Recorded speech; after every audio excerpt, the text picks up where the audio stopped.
कैसे हैं students? I hope आप सब बहुत ही बेहतरीन होंगे। I welcomes to all of you in this wonderful morning. Myself Rahul Bhadauria. I welcome all of you in my channel the Rahul Bhadauria classes, class 11 physics. Guys, last video में हमने क्या किया था? लास्ट वीडियो में हमने किया था projectile motion. We have started projectile motion. In this video हम उस प्रोजेक्टाइल मोशन के एंगुलर प्रोजेक्शन को हमने किया था। एंगुलर प्रोजेक्शन ही हमें करना होता है, बेसिकली हमें सिलेबस में वही आता है, एंगुलर प्रोजेक्शन। अब उसके बाद आज हम करेंगे उस प्रोजेक्टाइल मोशन से रिलेटेड बहुत ही इंपॉर्टेंट कॉन्सेप्ट्स की। तो चलिए हम बात करते हैं उन कॉन्सेप्ट्स की तरफ। जैसे कि एक बार थोड़ा सा उस प्रोजेक्टाइल मोशन को मैं आपको रिवाइज करा देता हूँ। प्रोजेक्टाइल मोशन क्या होता है कि when a body is thrown at an any angle with horizon, आपने किसी भी बॉडी को किसी एंगल पे फेंका, ठीक है ना, एंगल पे फेंका, तो आपने देखा कि यहाँ पर वो अपनी वर्टिकल कंपोनेंट्स में और यहाँ पर अपने हॉरिजॉन्टल कंपोनेंट्स में ब्रेक हो जाता है।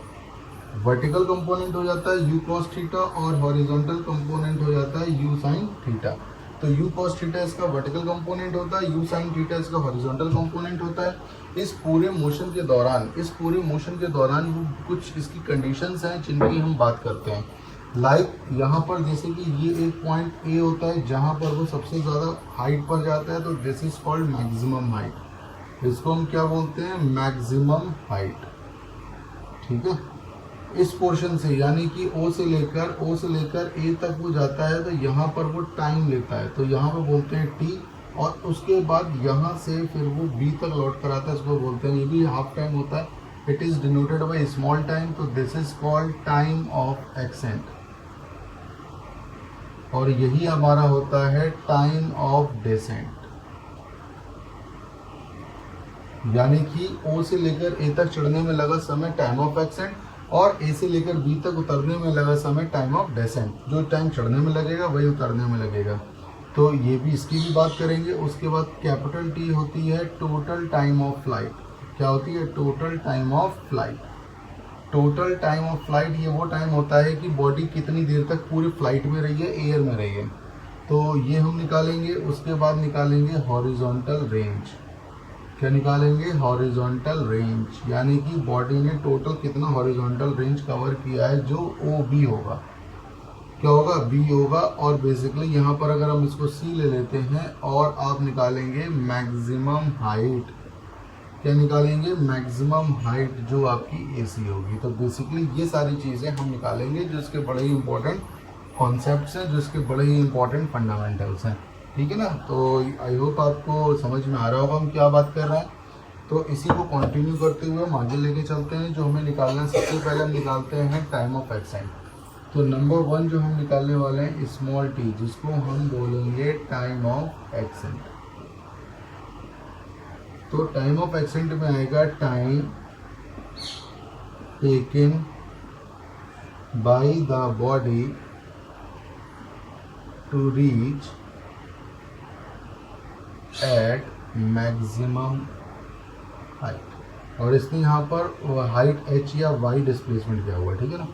तो मैक्सिमम हाइट तक पहुँचने में इसको जो टाइम लगेगा उसे हम बोलेंगे टाइम ऑफ एक्सेंट। और वहाँ पर आपके लिए फॉर्मूला क्या हो जाएगा? Second by equation, second motion, y equals to U T minus half G T square. y equals to U T minus half G T square. तो u वेरी ऑब्वियसली यहाँ पर क्या है? u की मैं बात करूँ, u यहाँ पर इनिशियल वेलोसिटी है, g का यहाँ पे कोई रोल होगा नहीं। और आपको निकालना है क्या है? टाइम ऑफ फ्लाइट, जो आपके पास क्या आ रहा है? u आ रहा है। जो कहने का मतलब t आपके पास होगा टाइम ऑफ एक्सेंट, तो इन टोटलिटी हमको t निकालना है। लेकिन इसके अलावा ये काम ये भी हो सकता है कि हमें तो केवल टाइम निकालना है, तो कुछ एक और फॉर्मूला लगा कर इसको किया जा सकता है, क्योंकि अभी हमें y की वैल्यू पता नहीं है। कोई बात नहीं, तो यहाँ पर हम निकाल सकते हैं v equals to U plus A T. जो फॉर्मूला होता है, a को रिप्लेस कर दिया जाएगा माइनस जी के साथ, तो v बन जाएगा u माइनस जी टी। अब देखिएगा मैक्सिमम हाइट पर, एट मैक्सिमम हाइट, इस चीज़ को ध्यान रखिएगा, v की वैल्यू 0 होती है। मैक्सिमम हाइट पर जब आप पहुँच जाओगे तो आपकी जो फाइनल वेलोसिटी है वो 0 हो जाएगी। v की रिप्लेस पे आप 0 पुट कर दोगे। u क्या हो जाएगा? आपकी वर्टिकल वेलोसिटी। और u क्या है? आपके लिए वर्टिकल कंपोनेंट, जो इसको ऊपर लेकर जा रहा है। ऊपर कौन लेकर जा रहा है? u y, यानी कि u साइन थीटा। और माइनस का हमने क्या लगा दिया GT, तो GT को ट्रांसफ़र कर दिया जाएगा और ये बन जाएगा u साइन थीटा। हमें सिर्फ t चाहिए, तो t की वैल्यू आ रही है u sign theta upon g, और ये जो हमारा रिजल्ट आएगा ये रिजल्ट क्या कहलाएगा, टाइम एक्सेंट टाइम, यानी कि एक्सेंट टाइम ऑफ एक्सेंट का मतलब चढ़ने में लगा समय, O से लेकर A तक जाने में लगा समय। एक्सेंट टाइम का मतलब O से लेकर A तक जाने में लगा समय, वो क्या हो जाएगा u साइन थीटा। ठीक है, तो आई होप चीज़ें क्लियर हुई होंगी आपको। Time taken by the body to reach at the maximum height, और जो एसेंट टाइम होता है ना वही डेसेंट टाइम होता है, यानी जितने टाइम पर वो ऊपर जा रहा है उतने टाइम पर वो नीचे आ रहा है। तो यहाँ पर नंबर 1 कंप्लीट हो जाता है। मैं इसको रब नहीं कर रहा हूँ क्योंकि मुझे इसकी ज़रूरत पड़ेगी अभी। नंबर 2 आपके पास आ जाता है time of flight. Time of flight, time of flight का मतलब होता है the total amount of time, total amount of time taking by the body during the whole flight, यानी कि ये वो टाइम होता है जिसमें बॉडी एयर में रहा है। Total time in which body remain in flight, यानी कि ये वो टाइम है जितनी देर में बॉडी फ्लाइट में रहा है। तो बेसिकली O से चलकर A तक होते हुए B तक आया है, तो इसको हम बोलते हैं टोटल टाइम। ठीक है ना, इसको क्या बोलते हैं, टोटल टाइम। तो इन शॉर्ट टाइम जो होगा वो स्मॉल t प्लस टी, यानी कि दोनों की time of accent plus time of descent, यानी कि वो 2t हो जाएगा। आपने 2 और t की वैल्यू क्या निकाली यहाँ पर, u साइन थीटा अपॉन जी। तो t की जो वैल्यू होती है वो 2u साइन थीटा अपॉन जी होती है। क्या होती है, 2u साइन थीटा अपॉन जी होती है। तो यहाँ पर जिसकी वैल्यू आ जाएगी वो क्या हो जाएगी, 2u साइन थीटा अपॉन जी हो जाएगी। ठीक है भैया, तो ये इस तरीके से आपने निकाला है 2u साइन थीटा अपॉन जी। तो ये आपके सामने निकल के आ गया टोटल टाइम ऑफ फ्लाइट। आपके पास एसेंट आ गया है, आपने टोटल टाइम ऑफ फ्लाइट निकाल दिया है, टोटल टाइम ऑफ फ्लाइट निकाल दिया है। अच्छा, दैट इज ऑल्सो पॉसिबल कि आपसे केवल ये पूछा जाए कि बॉडी का केवल टाइम ऑफ फ्लाइट निकालना है। तो जब हम टोटल टाइम ऑफ फ्लाइट की बात करते हैं, तो टोटल टाइम ऑफ फ्लाइट की बात करते हैं, तो उसके लिए हम क्या कॉन्सेप्ट निकालते हैं, distance cover S equals to UT plus half AT square. अब यहाँ पर S का मतलब 0 हो जाएगा, नेट वर्टिकल डिस्प्लेसमेंट, थोड़ा शॉर्ट में लिखना पड़ रहा है, नेट वर्टिकल डिस्प्लेसमेंट 0 है, क्योंकि बॉडी जिस पोजीशन पे चली थी लौट के वहीं, हालांकि हॉरिजॉन्टल मूव तो करी लेकिन वर्टिकल डिस्प्लेसमेंट 0 हो जाएगी। तो S की वैल्यू क्या हो जाएगी, 0। ठीक है, S की वैल्यू क्या हो जाएगी, 0। अब U का मतलब होता है vertical velocity, U sine theta. T यहाँ पर कैपिटल T यूज होगा क्योंकि पूरा टाइम लिया उसने, और ये हो जाएगा -1/2 क्योंकि ऊपर गई थी G, और ये बन जाएगा T स्क्वायर।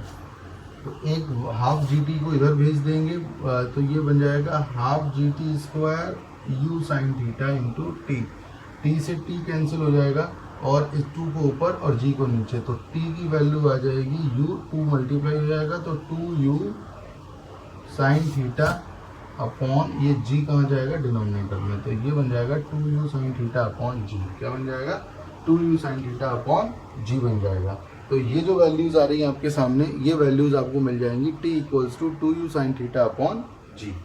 ये किसकी है, ये टाइम ऑफ फ्लाइट है। बेसिकली टाइम ऑफ फ्लाइट वो टाइम होता है जिसमें कोई भी बॉडी पूरे प्रोजेक्टाइल के दौरान किस में रहती है, मोशन में रहती है। टाइम ऑफ फ्लाइट वो टाइम, चलिए वो थोड़ा सा वीडियो में डिस्टर्बेंस हुआ था। तो हमें जो नंबर 3 पे निकालना है वो है हॉरिजॉन्टल रेंज। तो मैं आपको लिख देता हूँ हॉरिजॉन्टल रेंज क्या होती है। हॉरिजॉन्टल रेंज वो मैक्सिमम डिस्प्लेसमेंट होता है जो बॉडी इनिशियल पॉइंट से फाइनल पॉइंट के बीच में हॉरिजॉन्टल डायरेक्शन में कवर करती है। ठीक है ना, तो ये हो जाएगा maximum displacement bye the body from O। ठीक है, यहाँ पर OB जो है वो हॉरिजॉन्टल रेंज है। O से लेकर B तक जो उसने डिस्टेंस कवर की है, ये क्या है यहाँ पर हॉरिजॉन्टल रेंज है। तो हॉरिजॉन्टल रेंज को सपोज में हम R से रिप्रेजेंट करते हैं, it is represented by R। It is represented by capital R से रिप्रेजेंट करते हैं, और जो कैपिटल R हो जाएगा वो क्या हो जाएगा, हॉरिजॉन्टल वेलोसिटी इनटू क्या हो जाएगा, टाइम ऑफ फ्लाइट, क्योंकि इतनी पूरी देर वो किस में रहा है, एयर में रहा है। तो आपके पास हॉरिजॉन्टल वेलोसिटी बेटा आपने क्या निकाली थी, u cos थीटा होगी। ये देखिए ये लिखी हुई है यहाँ पे horizontal velocity u cos theta into time of flight अभी अभी आपने निकाला है just 2u sin theta upon g, ठीक है, 2u sin थीटा अपॉन जी। तो ये क्या बन जाएगा u into u square sine theta cos theta क्या बन जाएगा sine theta into cos theta upon g. 2 sine theta cos theta, 10th में आप सब फॉर्मूला पढ़ के आए हो साइन 2 थीटा का। तो ये जो वैल्यू आएगी ये आ जाएगी u square sine 2 theta upon g, और ये कहलाएगी मैक्सिमम हॉरिजॉन्टल रेंज। क्या कहलाएगी, मैक्सिमम हॉरिजॉन्टल रेंज। यहाँ पर मैं आपको यहीं पर एक कॉन्सेप्ट बताने की कोशिश करूँगा कि मैक्सिमम हॉरिजॉन्टल रेंज होती है you square sine 2 theta upon g. अब यहीं पर इसका एक कॉन्सेप्ट हम देखने की कोशिश कर लेते हैं, एक कॉन्सेप्ट यहीं पर देख लेते हैं, आगे देखेंगे तो फिर इतना लौट के आना पड़ेगा उससे पहले कि किस एंगल पर, note angle for maximum horizontal range, मतलब हम किस एंगल पर उसको फेंकें कि मैक्सिमम हॉरिजॉन्टल रेंज आपको मिले। तो उसके लिए बहुत ही ध्यान से देखिएगा कॉन्सेप्ट क्या कहता है, you square sine 2 theta upon G equals to R. मतलब आर की वैल्यू, यू तो है आपको वेलोसिटी और जी तो चीज़ें ही हैं, लेकिन ये एक फंक्शन पे भी डिपेंड कर रहा है जो साइन 2 थीटा है। तो यहाँ पर आपको एंगल भी डिपेंड करेगा, मतलब कि यू स्क्वायर और वेलोसिटी तो दोगे आप, वो किसी भी एंगल पे वेलोसिटी दे सकते हो बेसिकली, लेकिन एंगल सारे नहीं होंगे। तो यहाँ पर साइन 2 थीटा की वैल्यू मैक्सिमम होनी चाहिए, तो शुड बी मैक्सिमम। अगर ये मैक्सिमम होगी तो ये ऑटोमेटिकली मैक्सिमम हो जाएगा, क्योंकि ये वेलोसिटी तो आप किसी भी एंगल पर कितनी भी दे सकते हो, है ना। तो वो तो इतना इम्पैक्ट करेगा ही करेगा, लेकिन उसके अलावा हम और क्या कर सकते हैं, तो वो मैक्सिमम होना चाहिए। तो आपको मालूम है साइन थीटा की वैल्यू +1 होती है मैक्सिमम, 1 से ज़्यादा नहीं होता। और अगर हम इसको निकाल लें तो 1 की वैल्यू 2 थीटा के केस में आ जाएगी साइन 90 डिग्री। साइन को अगर हम ट्रांसफर कर दें बेटा तो ये साइन इधर आके साइन इनवर्स हो जाएगा, और साइन 90, साइन से इनवर्स कैंसिल, 2 थीटा की वैल्यू 90 डिवाइड करने पर आ जाएगा 45। तो मतलब है अगर हम 45 डिग्री पर प्रोजेक्ट करेंगे, ये अगर हम 45 पर प्रोजेक्ट करेंगे तो मैक्सिमम रेंज सबसे ज़्यादा मिलेगा, यानी कि बॉडी सबसे दूर जाके गिरेगी। यानी कि ध्यान रखिएगा कि अगर हम 45 पे प्रोजेक्ट करते हैं तो body will B fallen eight the maximum horizontal range. तो बॉडी उस केस में सबसे ज़्यादा मैक्सिमम हॉरिजॉन्टल रेंज को गेन करके गिरेगा, ठीक है ना। तो ये ध्यान रखिएगा, कुछ नहीं यहाँ पर है, बस थोड़ा सा वो शाइन मार रहा होगा। तो u square sine 2 theta upon g के बाद आर लिखा हुआ है, उसके बाद नीचे साइन 2 थीटा इक्वल्स टू 1 है। ये एक छोटा सा स्पॉट है जहाँ पर अभी मैंने नज़र मारी जाकर, तो इस वाले स्पॉट पर आपको हल्का सा वो दिख रहा है, तो मैं बगल में लिख देता हूँ यू स्क्वायर साइन 2 थीटा जो आर है अपॉन जी। तो आर मैक्सिमम के लिए हम क्या लेते हैं, साइन 2 थीटा के फंक्शन को मैक्सिमम, और वो कितना होता है 1। तो बस इतना लिखा हुआ है। तो इस स्पॉट पर हल्की सी बहुत मार रहा है वो, लाइट का फोकस है बेसिकली बेटा। तो हॉरिजॉन्टल रेंज आपने निकाल लिया, ठीक है। इसके बाद जो नेक्स्ट और लास्ट रह जाता है हमारा, वो क्या रह जाता है, मैक्सिमम हाइट, ठीक है। तो मैक्सिमम हाइट, तो मैक्सिमम हाइट पर भी हम एक कॉन्सेप्ट फॉलो करते हैं, at maximum height velocity of the body will be 0। यानी कि मैक्सिमम हाइट पर किसी भी बॉडी की जो वेलोसिटी होती है वो 0 होती है। तो लास्ट जो हमको निकालना है वो क्या है, एट मैक्सिमम हाइट, यानी कि अब हम निकालने वाले हैं मैक्सिमम हाइट। क्या बला है मैक्सिमम हाइट का मतलब, ये जो हाइट है वो आपकी मैक्सिमम हाइट है, यानी कि पूरे प्रोजेक्टाइल के दौरान बॉडी अपनी एक मैक्सिमम पोजीशन पर आती है, ठीक है ना। उसके बाद फिर वो नीचे होना शुरू हो जाती है, यानी कि डेसेंट होना शुरू हो जाती है। लेकिन during the projectile it will come at its maximum position, वो अपनी मैक्सिमम पोजीशन पर आती है। तो मैक्सिमम पोजीशन पर आपको लिखाओगे तो ये हो जाएगा एट मैक्सिमम पोजीशन आपकी जो वेलोसिटी हो जाएगी वो 0 हो जाएगी। तो by third equation V square equals to U square plus 2gh कर देते हैं फॉर्मूले में, और g की वैल्यू -g हो जाएगी क्योंकि वो ऊपर जा रही है अगेंस्ट ग्रेविटी की वजह से, ठीक है ना। तो ये 0 हो जाएगा, u की वैल्यू आ जाएगी u साइन थीटा का होल स्क्वायर, तो u square sine square theta, और ये बन जाएगा -2gh। तो बेटा हम लोग 2gh वाले पोर्शन को ट्रांसफर कर लेते हैं, u square sine square theta, हमें सिर्फ h चाहिए, तो ये बन जाएगा u square sine square theta upon 2g, u square sine square theta upon 2g। तो ये आपके लिए मैक्सिमम हाइट का कॉन्सेप्ट निकल के आता है, ठीक है ना।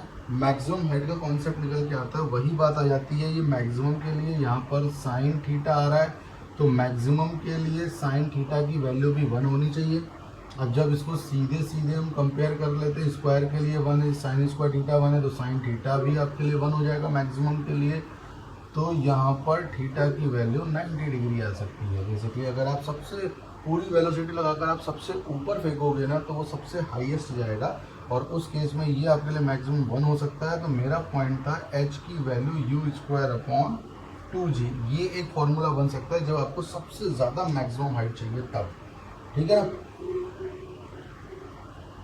जब आपको सबसे ज़्यादा मैक्सिमम हाइट चाहिए, इन दैट केस आपके सामने ये फॉर्मूला भी ड्राइव हो सकता है, ठीक है। मैंने आपको रेंज के लिए बता ही दिया है कि सबसे ज़्यादा रेंज आपको कब मिलेगा, ठीक है। रेंज के बाद इसमें कुछ कॉन्सेप्ट्स हैं, एक छोटा सा कॉन्सेप्ट है वो और ले लेते हैं। इस प्लीज़ बेटा इन फॉर्मूलों को बहुत अच्छी तरीके से ड्राइव करना सीख लीजिएगा, वीडियो को 2-3 बार देखिएगा, आपको फॉर्मूला ड्राइव करने आ जाएंगे। ऐसा इसमें कुछ भी नहीं है जो आप ना सीख पाओ, ठीक है ना। अच्छी तरीके से वीडियो को देखिएगा, फॉर्मूले ड्राइव करिएगा, आपके लिए काफ़ी हेल्पफुल रहेगा, ठीक है। अगले वीडियो में इसके कुछ न्यूमेरिकल्स आपको कराऊंगा मैं काफ़ी, और यहीं तक आपके एग्जाम में आ रहा है। हालांकि हम कंटिन्यू कर जाएंगे, हम आगे बढ़ जाएंगे, लॉज ऑफ मोशन की तरफ आ जाएंगे। सिलेबस अब देखिए, यहाँ से मैं आपको वही चीज़ें बताऊंगा जो सिलेबस में, क्योंकि ये बेसिक्स ही थी, इनको तो आना बिल्कुल कंपलसरी ही था, इसलिए मैंने आप यहाँ तक आपका कोई सिलेबस फॉलो नहीं किया, जितना था सब बताया। लेकिन अब इसके आगे मैं सिलेबस ही फॉलो करूँगा जो सिलेबस में है, ठीक है। इसके बाद आ जाएगा 2 एंगल्स ऑफ प्रोजेक्शन, यानी कि 2 एंगल कौन से होते हैं प्रोजेक्शन के लिए, for the same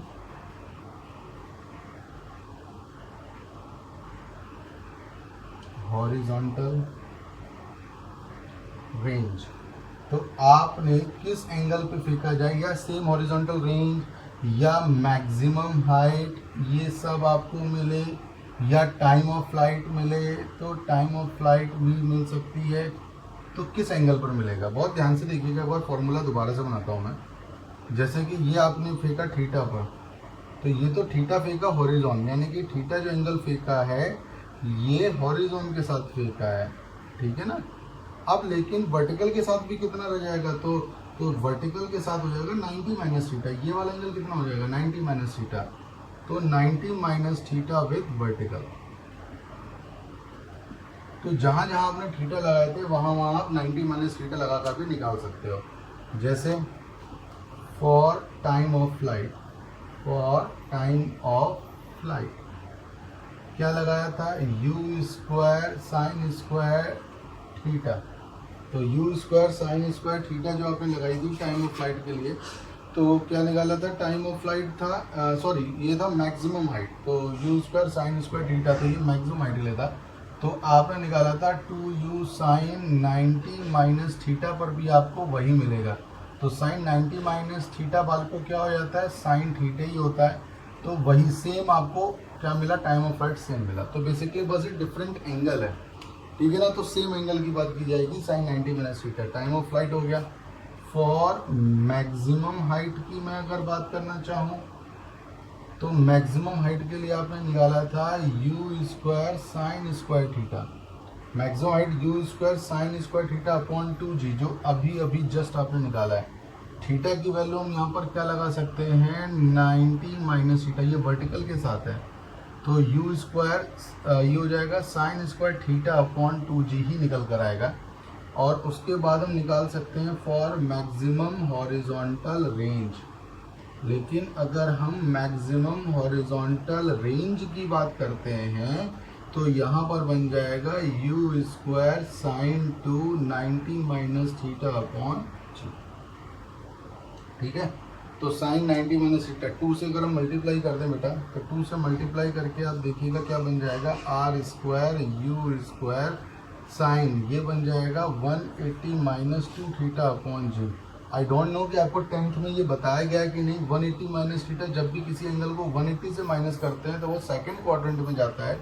second quadrant में 180 के साथ नेम चेंज नहीं होती। 11th में शायद आपको इतना बता दिया गया होगा, 180 में नेम चेंज नहीं होते और सेकंड में साइन की वैल्यू भी पॉजिटिव रहती है। तो बेसिकली ये भी आपका वही हो जाएगा साइन 2 थीटा अपॉन जी। तो ये चीज़ आपके सामने निकल के आ रही है। तो बेसिकली हम ये बोल सकते हैं कॉम्प्लीमेंट ऑफ द एंगल्स पर। जैसे अगर हम 30 पर प्रोजेक्ट कर रहे हैं तो 60 विद, और अगर 30 हॉरिजॉन्टल के साथ है तो 60 विद वर्टिकल हो जाएगा, वो आपके दोनों की रेंज सेम आएगी। ठीक है, तो ये था आपके पास कॉन्सेप्ट। ये चैप्टर आपका कंप्लीट होता है। उसके कुछ न्यूमेरिकल्स हैं, कम से कम कुछ न्यूमेरिकल्स की मैं आपको कल वीडियो में न्यूमेरिकल्स भेजूंगा। ठीक है, तब तक आप इस चैप्टर को पढ़िए। यहाँ तक आपके एग्जाम में आ रहा है, अच्छी तरीके से पढ़िए, मेहनत से पढ़िए, खूब बिंदास पढ़िए। कोई भी डाउट आ रहा है आप पूछिए। ठीक है, till then bye bye, see you.